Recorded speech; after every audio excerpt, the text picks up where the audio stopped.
Welcome back to our UPSC foundation NCERT series. तो आज हम बहुत दिनों में एक नया एक यूनिक चैप्टर लेके आए हैं जो आपके फाउंडेशन को बिल्ड करेगा। अगर आपको यूपीएससी एक्सपीरियंस है तो आप लोगों को यहाँ पर रुकना जरूरी है, क्योंकि यहीं पर हम लोग मेंस प्रीलिम्स की प्रैक्टिस भी करने वाले हैं। उसके साथ साथ आप लोगों को क्वेश्चंस भी मिलेंगे सॉल्यूशन करने के लिए, तो यहाँ पर इस लेक्चर में बने रहें।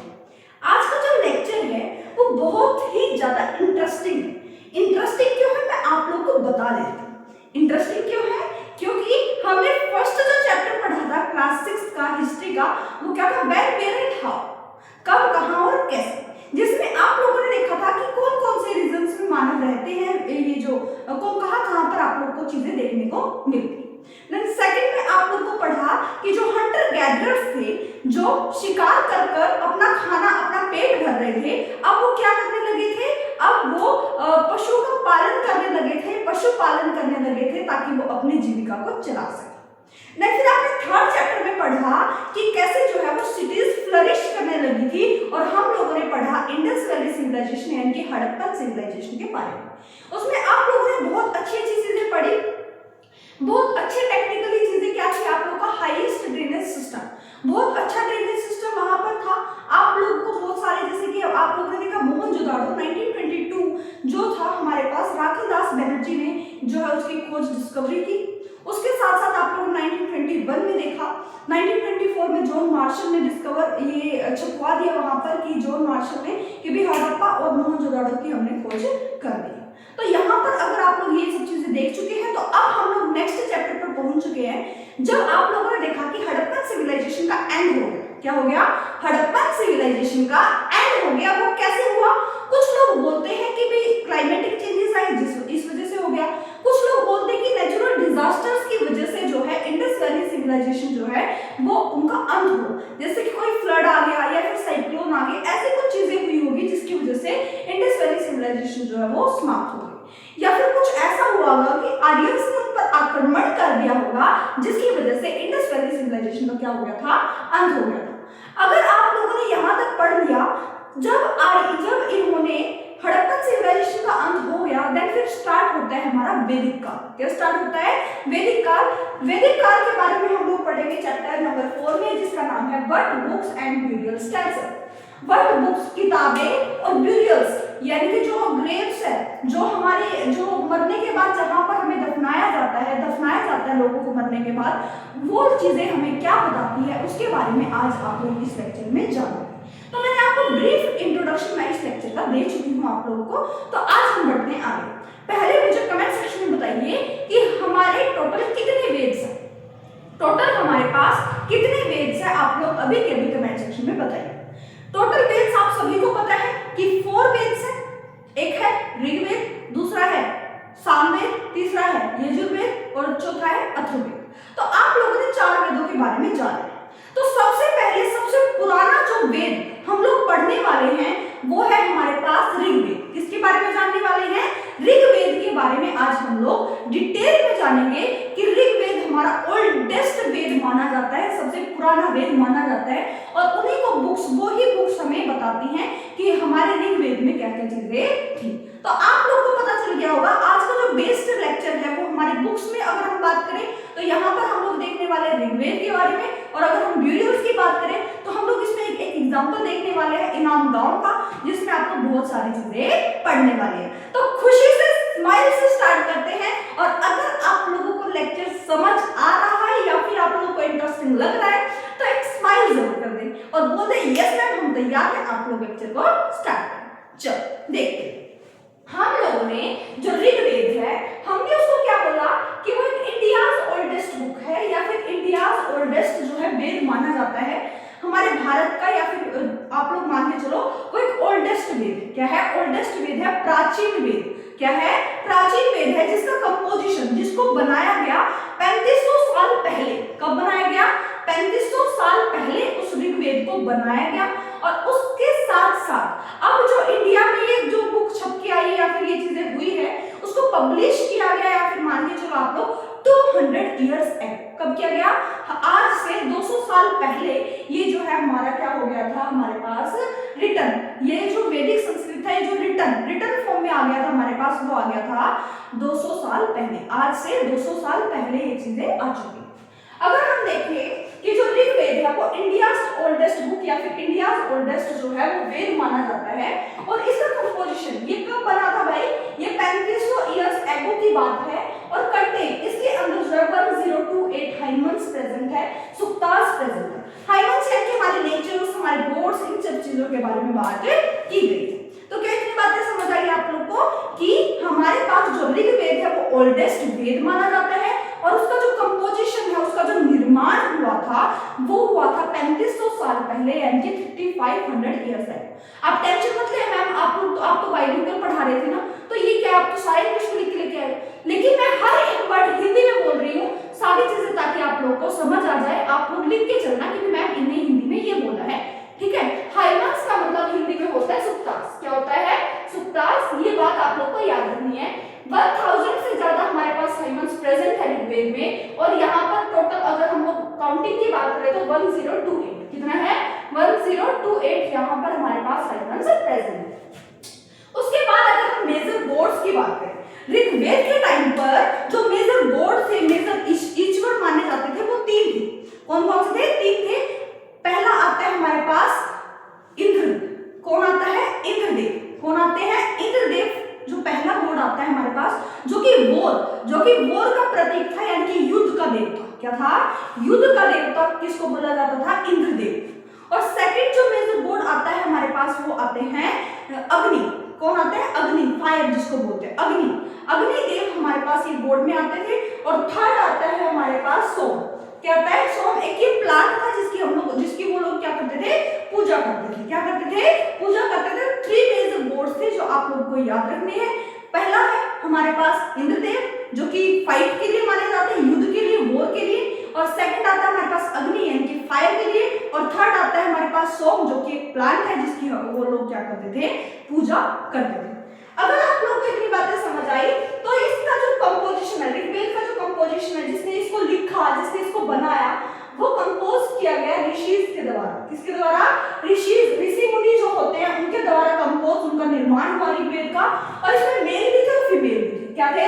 मेल भी थे और फीमेल भी, यानी कि औरतें भी और पुरुष भी, इन सभी ने मिलकर इस ऋग्वेद का क्या किया? कंपोजिशन किया है, या फिर मान के चलो निर्माण किया।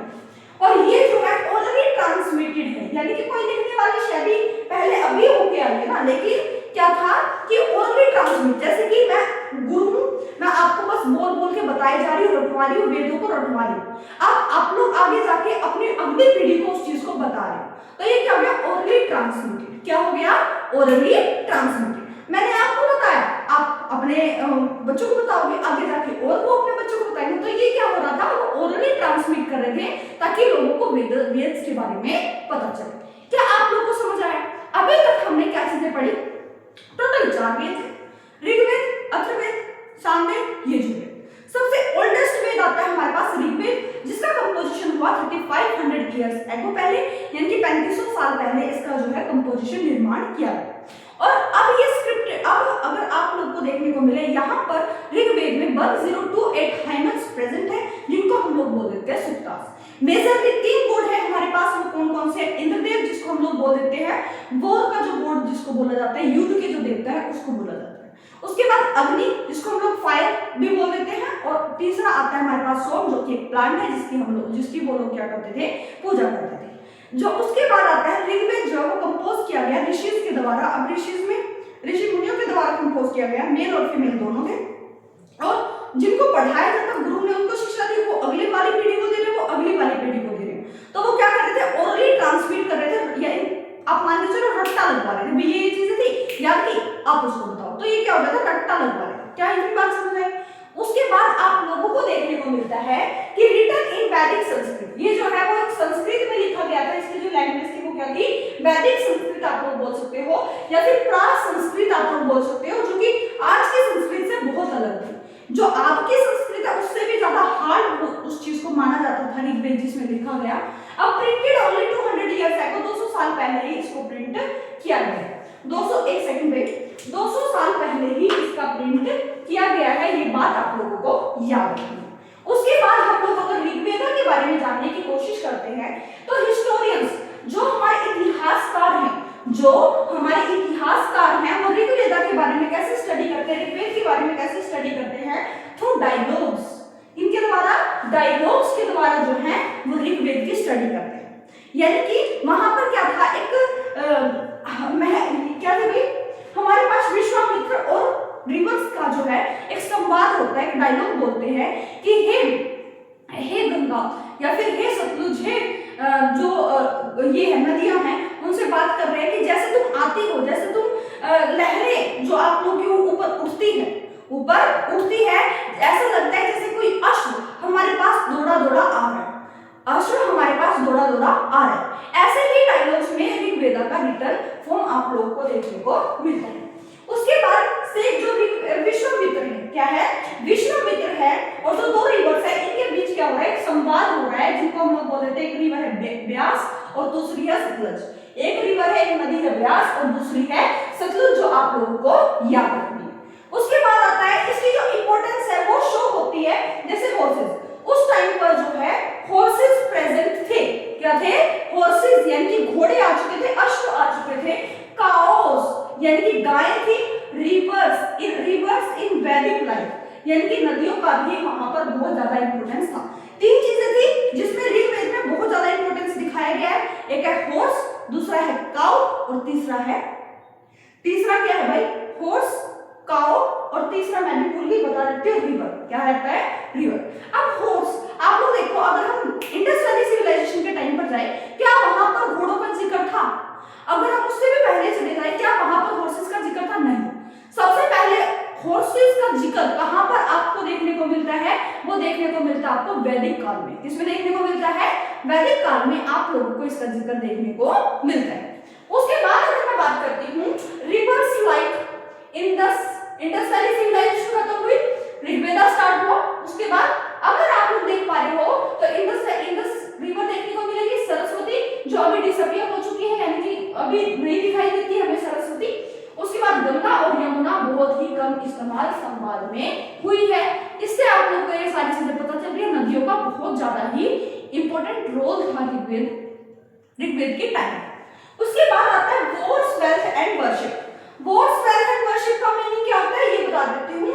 वॉर्स जितनी लड़ाइयां होती थी, वेल्थ जितनी भी हमारे पास, क्या बोल सकते हैं, जो हीरे जवाहरात, प्रॉपर्टी या फिर ऐसी चीजें आप लोग मान सकते हो कि भी हमारे मतलब कि अमीरी जो है उसके बारे में आप लोग देख सकते हैं। उसके बाद वर्शिप, किसकी पूजा करते थे, क्या क्या चीजें थी, इसके बारे में भी आप लोग जानेंगे। पीपल्स प्रे, पीपल्स जो है, लोग जो है वो प्रे करते थे, प्रार्थना करते थे फॉर कैटल, ताकि उनको भी कैटल क्या होता है, जो पशु हमें फायदा दे, दूध दे रही है, खाना दे रही है, मीट दे रही है, तो फिर ऐसी चीजें जो है उनके लिए प्रे करते थे। उसके साथ साथ सन्स यानी कि क्या करते थे वो, सन्स यानी कि अपने बच्चों के लिए कामना करते थे, कभी एक बच्चा हो जाए या फिर एक सन, एक लड़का पैदा हो। उसके बाद एक हॉर्सेस का भी एक महत्वपूर्ण रोल यहाँ पर था। उसके बाद बैटल्स, जो लड़ाइयाँ थी वो किस के ऊपर हो सकती थी, कैटल पशु के ऊपर हो सकती थी, लैंड जमीन के ऊपर हो सकती थी, वाटर पानी के ऊपर हो सकती थी। आज के टाइम पर भी हमारे देश में बोला जाता है, हम पूरे विश्व में बोला जाता है कि पानी के ऊपर भी लड़ाइयाँ होंगी, युद्ध छिड़ेंगे। तो यहाँ पर क्या देखने को मिलता है, मेनली आप लोगों को कहाँ पर आप लोगों को बैटल्स देखने को मिलती है, कैटल्स की वजह से बैटल देखने को मिलती है। उसके बाद आप लोगों को देखने को मिलती है भाई लैंड के ऊपर, और उसके बाद देखने को मिलती है वाटर यानी कि पानी के ऊपर आप लोगों को बैटल देखने को मिलती है। उसके बाद स्पॉइल्स ऑफ वॉर डिस्ट्रीब्यूटेड, जब भी कोई वॉर यानी कि युद्ध से कुछ जीता जाता था तो सबसे पहले सबसे बड़ा हिस्सा कौन रखता था, लीडर। उसके बाद प्रीस्ट यानी कि हमारे जो मान के चलो ब्राह्मण है उनको दिया जाता था, और उसके बाद और लोगों को थोड़ी थोड़ी चीजें बांट दी जाती थी। यज्ञास यानी कि सैक्रिफाइसेस, हमारे ऋग्वेदा के टाइम पर कुछ सैक्रिफाइस भी करते थे लोग ताकि उनको कुछ मिल सके। अगर हम पानी दे रहे हैं तो वो क्या सोचते हैं, पानी हमें और ज्यादा मिले, तो ये होता है सैक्रिफाइस। आप लोगों ने देखा होगा पहले के टाइम पर ना हवन होते थे, क्या होते थे, हवन होते थे, यज्ञ किए जाते थे। अब उसमें क्या होता था, अश्व की बलि चढ़ा दी जाती थी, एनिमल्स को सैक्रिफाइस कर दिया जाता था। तो ये टाइम, ये कब से चल रहा था, ऋग्वेद के टाइम से ये सारी चीजें स्टार्ट हुई कि भी सैक्रिफाइस कर दिया जा रहा है, परफॉर्म्ड विद ऑफरिंग्स लाइक घी डाल दिया जाता था यज्ञ में। उसके बाद बाद ग्रेन्स यानी कि जो फसलें हैं होती है वो अनाज जो है उसमें आहुति दी जाती थी। उसके बाद एनिमल्स में भी स्पेशली आपको हॉर्स देखने को मिलेगा जिसकी आहुति, जिसको सैक्रिफाइस करना पड़ता था या फिर कर देते थे। उसके बाद आता है नो स्टैंडिंग आर्मी, कोई भी राजा महाराजा लीडर जो भी था उसके पास कोई भी आर्मी नहीं थी, कोई भी सेना नहीं थी। मैम राजा है तो सेना नहीं होगी, ये कैसी बात कर दी आपने? यस, बिल्कुल राइट। यहाँ पर क्या होता था कि कोई पढ़ा लिखा समझदार इंसान होता था ना, जिसको बहुत ज्यादा नॉलेज थी या फिर समझदार इंसान था, उसके कार्य के बलबूते पर, उसके काम के बलबूते पर किसी को एक लीडर, जैसे कि 100-150 लोगों को बैठा दिया जाए वहां पर, उनमें से एक अच्छे इंसान को जिसमें के अंदर ज्ञान है, जिसके अंदर कार्य करने की क्षमता है, उसको एक लीडर बना दिया। क्या बना दिया? लीडर बना दिया। उसी को हमने क्या बोल दिया? राजा। क्या बोल दिया? राजा, जिसके पास कोई भी आर्मी, कोई भी सेना नहीं थी। क्योंकि आप लोग बोलते ना मैम जो राजा है उसके पास तो सेना होती है ना, हमने तो इतने राजा के बारे में पढ़ा, उसके पास कुछ ना कुछ सेना जरूर होती है जो युद्ध में पार्टिसिपेट करती है। लेकिन वहां पर क्या देखने को मिलता है, जब वॉर होती है तो वहीं के सारे लोग जो है वो क्या करते थे? वॉर यानी कि युद्ध करते थे। क्लियर हुआ? उसके बाद आप लोगों को देखने को मिलता है कि but assemblies choose leader, assembly जो वहां की जनता, वहां की जो प्रजा थी वही वहां के लीडर को चुनती थी, और वो जो है वो कर्म के आधार पर होता था। कोई ऐसा नहीं भी राजा का बेटा राजा बनेगा और राजा बनेगा, उस टाइम पर ऐसी चीजें नहीं थी। जो एक अच्छा इंसान है, जो एक पढ़ा लिखा इंसान है, समझदार है, उसको एक अपने में से ही चूज करके लीडर बना दिया जाता है। ओके, उसके बाद आता है सोशल ग्रुप इन ऋग्वेदा। क्या है? Social group in Rigveda. Rigveda के अंदर हम सोशल ग्रुप्स की बात करें, समाज कौन कौन से थे वहां पर, कौन कौन से कैसे कैसे लोग रहते थे, उसके बारे में आज आप लोग यहाँ पर जानो। ब्राह्मण रहते थे। क्या थे भाई? ब्राह्मण रहते थे। परफॉर्म रिचुअल्स, जो कि क्या करते थे? रिचुअल्स परफॉर्म करते थे। जो भी परंपराएं होती थी वो परफॉर्म करने की जिम्मेदारी किसकी थी? ब्राह्मण की। उसके बाद आते राजा। राजा कौन थे? लीडिंग वॉर, जो कि वो महायुद्ध को लीड करते थे। डिडंट हैव कैपिटल, ना ही वो जमीन के लिए, ना ही वो शहरों के लिए, ना ही वो टैक्सेस के लिए। कैपिटल्स यहाँ पर आप लोग को राजा जो है वो वॉर को लीड करते हैं, जो कि उन्हीं में से कोई चुना गया। उसके बाद जो settles refer to as, societies को 2-3 हिस्सों में बांट दिया गया। कौन कौन सी थी भाई? एक था जना या फिर विश, एक वर्ड आता है जना या फिर विश, जिसका नाम होता है वेश्या। क्या होता है? वेश्या। आज के टाइम पर आप सभी को मुझे बताने की जरूरत नहीं, वेश्या क्या होता है आप सभी को पता है। तो ऋग्वेदा के टाइम से ही जना और विश का मीनिंग क्या है? वेश्या। क्या है? वेश्या। उसके बाद आता है नेम्ड ग्रुप्स। कुछ ग्रुप्स भी थे जैसे भारता, पुरु, यदु एक्सेट्रा।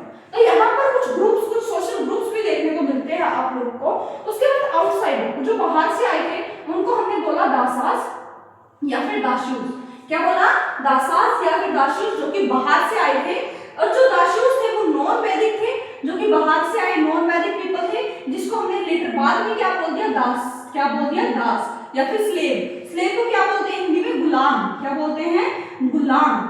स्लेव, गुलाम, दास बना दिए। दास दासी जो ये सारी चीजें होती हैं, दास दासी का मीनिंग क्या है कि यहाँ पर उनको क्या बना दिया? स्लेव बना दिया, गुलाम बना दिया। क्लियर है? उसके बाद आप लोगों को देखने को मिलता है कि आप लोगों ने अभी तक जो भी पढ़ा वो था बुक्स के बारे में। क्या था? बुक्स के बारे में कि रिटन फॉर्म में हमें क्या क्या चीजें समझ आ रही है वो बुक्स हमें बताती हैं। और बुक्स के बारे में आज आप लोगों ने ऋग्वेद के बारे में जाना कि ऋग्वेद में कैसी कैसी चीजें होती थी। रिचुअल्स के बारे में आप लोगों ने जाना, वॉर के बारे में आप लोगों ने जाना, सोशल ग्रुप्स के बारे में आप लोगों ने जाना। ऋग्वेद कब कंपोज हुआ, कैसे कंपोज हुआ, कैसे प्रिंट हुआ, किसने कंपोज किया, क्या क्या संवाद किया, आप लोगों को मैं बता चुकी हूँ। अब हम चलते हैं नेक्स्ट पॉइंट पर और नेक्स्ट बड़े टॉपिक पर। उसका नाम है ब्यूरियल्स। क्या है? ब्यूरियल्स। ब्यूरियल्स के बारे में आप लोग क्या जानते हैं, इसके बारे में जानते हैं। सबसे पहला था मेगालिथ्स। क्या होता है? मैंने आपको 2-3 चीजें बताई थी या नहीं भी बताई है पिछले लेक्चर्स में, मुझे याद नहीं आ रहा। अगर बताई होगी, अगर नहीं बताई तो कमेंट सेक्शन में बताना कि मैम आपने नहीं बताई अभी तक वो बात। 3 तरह के पत्थर होते थे। क्या था? पैलियोलिथिक, मेगालिथिक, पैलियोलिथिक, मेसोलिथिक और नियोलिथिक। लिथिक का मीनिंग यहाँ पर पत्थर है। क्या है? पत्थर है, बड़े बड़े स्टोन्स, छोटे छोटे, छोटे भी बड़े भी स्टोन्स। पैलियोलिथिक जो पुराने टाइम पर जो स्टोन्स होते थे, ओल्ड स्टोन्स। मेसोलिथिक जो मिड टाइम पर स्टोन्स होते थे, मध्य टाइम जो था उसको मेसोलिथिक बोला। और नियोलिथिक जो नया जो दौर चला उसमें बोलते थे नियोलिथिक। लिथिक का मीनिंग ही क्या होता है? पत्थर। क्या होता है? पत्थर।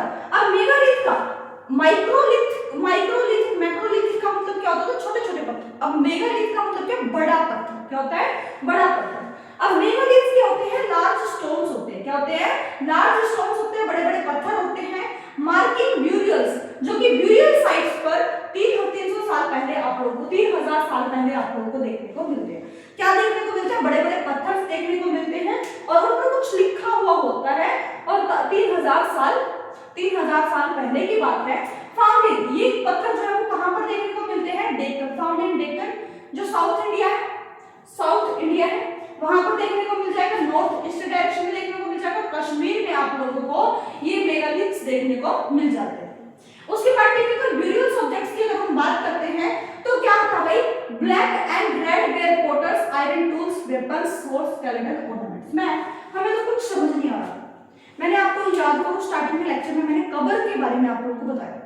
जब कोई इंसान मर जाता है ना, मुस्लिम धर्म में अभी भी ऐसा किया जाता है कि कोई इंसान मर गया तो उसको दफना दिया जाता है। क्या कर दिया जाता है? दफना दिया जाता है।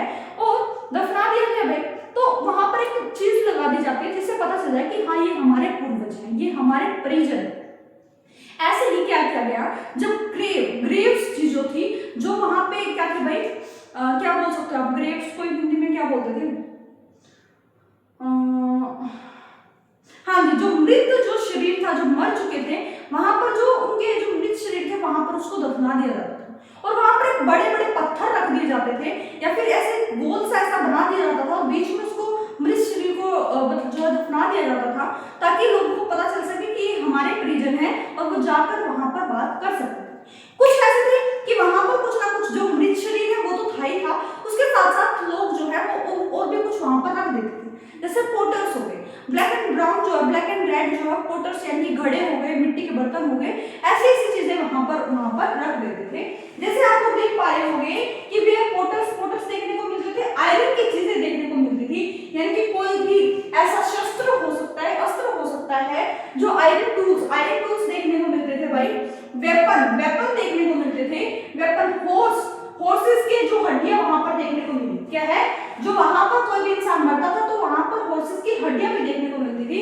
हॉर्सेस, स्केलेटन और ऑर्नामेंट्स यानी कि जो आभूषण होते थे वो भी वहां पर देखने को मिले ब्यूरियल्स में, यानी कि ग्रेवयार्ड में। ब्यूरियल्स यानी कि ग्रेवयार्ड में जहां पर लोगों को दफनाया जाता है या फिर कब्रिस्तान आप लोग वहां पर बोल सकते हैं। उसके बाद iron tools showed technological shift beyond Harappan bronze age. Harappan में आप लोगों को ब्रॉन्ज एज के बारे में पता चलता है, ब्रॉन्ज के बारे में पता चला, ब्रॉन्ज गोल्ड के बारे में। लेकिन अब यहाँ पर आप लोगों को क्या फर्क देखने को मिलता है इंडस वैली सिविलाइजेशन के बारे में और वैदिक एज के बारे में? क्या देखने को मिलता है कि वहां पर आयरन की डिस्कवरी नहीं हुई थी। इंडस वैली सिविलाइजेशन में आयरन का हॉर्सेस का नाम नहीं था, लेकिन वेद में क्या हुआ है, वेद में जब आप लोग पढ़ रहे हो तो वहां पर आप लोगों को हॉर्सेस के बारे में भी पता चलता है और आयरन के बारे में भी पता चलता है। अब आप लोग बताइए पोटर के बारे में हमें कब पता चला, इंडस वैली सिविलाइजेशन में या फिर ऋग्वेद में? अब आप लोग आंसर दीजिए कमेंट सेक्शन में अगर आप लोग अच्छे से रियली पढ़ाई कर रहे हैं तो। उसके बाद आता है हमारे पास evidence of social differences.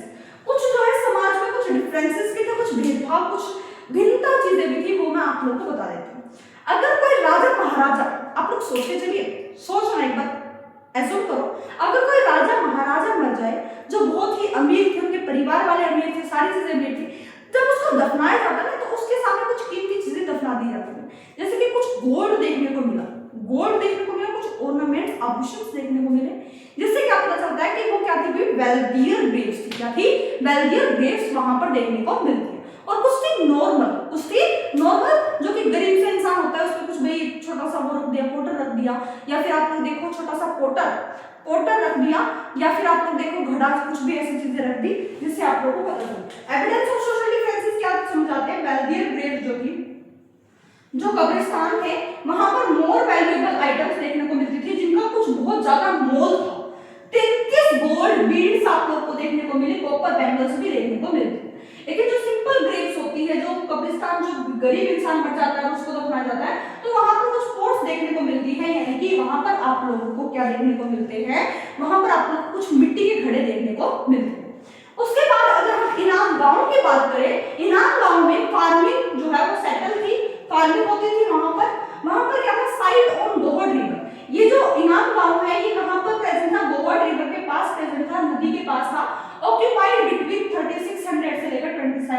60 years ago के बीच में आप लोगों को ये चीजें देखने को मिलती है। हाँ जी, adults buried with head facing. अब क्या होता था, जो कोई मर जाता था तो उसका फेस कहां पर रखा जाता था, नॉर्थ डायरेक्शन में उसका फेस रखा जाता था। क्या रखा जाता था, हेड। जैसे ऐसे मर गया, ऐसे लेट गया तो नॉर्थ डायरेक्शन में उसका जो है वो हेड आता था और साउथ डायरेक्शन में उसकी जो है वो क्या आती थी, पैर आते थे। इससे क्या है, समटाइम्स इनसाइड हाउसेस, यानी कि कुछ ब्यूरिड्स जो थी, कुछ ग्रेव्स जो थी, कुछ जो मृत शरीर थे उनको वो अपने घर में भी दफना देते थे, जिनको डर नहीं लगता है फिर ऐसी कुछ चीजें थी तो वो अपने घर में भी उनको दफना देते थे। लेकिन मैं आप लोगों को क्या समझाने की कोशिश कर रही हूँ, ध्यान से सुना, कि आज भी अभी हमें बोलते हैं कि बड़े बुजुर्ग बोलते हैं कि नॉर्थ साउथ डायरेक्शन में कभी नहीं सोना चाहिए, दक्षिण उत्तर दक्षिण दिशा में कभी भी नहीं सोना चाहिए। अब उनको नहीं पता, उनको लॉजिक नहीं पता, लेकिन आप यहां से देख सकते हो कि पहले के टाइम से, वैदिक टाइम से क्या होता है कि नॉर्थ डायरेक्शन में उसका हेड रखा जाता है और साउथ डायरेक्शन में उसके पैर रखे जाते हैं। अगर हम लोग नॉर्थ साउथ डायरेक्शन में सोते हैं तो आप लोगों ने नॉर्थ पोल डायरेक्शन का नाम सुना होगा, north pole, north south pole आप लोगों ने सुना होगा, जो हमारे यूनिवर्स से सीधे सीधे अटैच होते हैं, जिससे हमें जीने में, लाइफ में कुछ प्रॉब्लम्स आ सकती है। इसीलिए जो हमारे पूर्वज है वो बोलते थे कि नॉर्थ साउथ डायरेक्शन में, उत्तर दक्षिण दिशा में कभी भी नहीं सोना चाहिए, या तो ईस्ट में सो या फिर वेस्ट में सो। ये सारी चीजें आप लोगों को देखने को मिलती है। उसके बाद अगर आप लोगों को बात करूं कि man buried cross leg, man जो भी मर चुका है उसके जो लेग है क्रोस्ड है, यानी कि एक दूसरे से ऐसे एक्स वाई जेड कुछ एक्स बना रहे हैं, इन अ लार्ज क्ले जार, और उस क्ले जार में बंद करके एक बिग हाउस में रख दिया जाता था और उसके ग्रेवयार्ड में क्या रख दी जाती थी, ग्रेनरीज रख दी जाती थी, या फिर मैं आप लोगों को बताऊं ग्रेनरीज कोई भी वीट बार्ले पल्सेस ऐसी चीजें रख दी जाती थी। अब हमें कैसे पता चलेगा कि वो जो स्केलेटन है, वो जो कंकाल है, वो औरत का है या फिर पुरुष का है, औरत मर्द किसका है, ये हमें कैसे पता चलेगा? तो इसके बारे में भी कुछ चीजें लिखी हुई है ऋग्वेद में, ये इसमें ब्यूरल्स में मैं आप लोगों को बता देती हूँ। क्या क्या चीजें बताई गई है 6 क्लास 6 के एनसीईआरटी में? बताया ये गया है कि वो बोलते हैं कि आप लोगों को पता है कि औरत का जो शरीर है, और जो वैसे तो पहचान नहीं सकते, क्योंकि अगर आभूषण पहने होते हैं तो पहले के टाइम पर जो है वो मर्द भी जो है, पुरुष भी जो है वो आभूषण पहन लेते थे या फिर पहनते थे, तो वहां से तो पता नहीं लगा सकते कि भी वो कंकाल जो है वो औरत का है या फिर पुरुष का है। अब क्या है, आप लोग कैसे पता लगा सकते हो? बायोलॉजिकल चीजें हैं कि जो एक औरत होती है उसका जो पेल्विक रीजन होता है, साइंस में अगर आप लोग देखते हो पेल्विक रीजन आप लोगों को पता है, जब प्रेगनेंसी के टाइम पर आप लोग देखते हो, जब एक माँ बच्चे को डिलीवरी करती है, बच्चे को डिलीवर करती है, प्रेग्नेंट होती है, तो वहां पर जो उसका पेल्विक रीजन होता है वो बड़ा हो जाता है। क्या हो जाता है? बड़ा हो जाता है। अब वो पेल्विक रीजन बड़ा हो गया ताकि वो बच्चे को होल्ड कर पाए, क्या कर पाए? बच्चे को होल्ड कर पाए। इसी से हमें पता चलता है कि अगर औरत का कंकाल होगा तो उसका पेल्विक रीजन जो है वो बड़ा होगा एज कंपेयर टू मैन, क्योंकि मैन का जो है वो पेल्विक रीजन इतना बड़ा नहीं होता है। ये बात आप लोगों को याद रखनी है।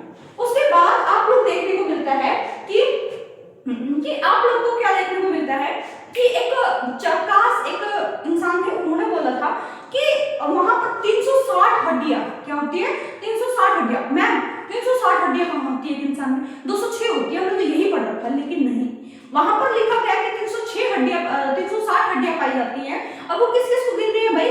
वो टीथ को भी गिन रहे हैं, वो बोन्स को तो गिन रहे हैं, टीथ को भी गिन रहे हैं, कार्टिलेजेस को भी गिन रहे हैं, और जॉइंट्स, जो जॉइंट्स होते हैं ना, ऐसे जॉइंट्स हो गए, उनको भी गिन रहे हैं। उनको मिलाकर कितनी हड्डियां हैं? 360। कितनी है?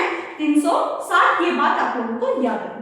उसके बाद इनाम गांव में कैसे कुछ नई चीजें आप लोगों को देखने को मिलती है, या फिर उनका जीने का तरीका क्या था, या फिर वो क्या बताऊं मैं आपको? एक सेकंड भाई, हाँ जी, एक सेकंड। हाँ, इनाम गांव में उनका जो भी ऑक्यूपेशन था, वो क्या था? आप लोगों ने पहले के टाइम पर आप लोग पढ़ चुके हो कि कई लोग क्या करते थे भाई?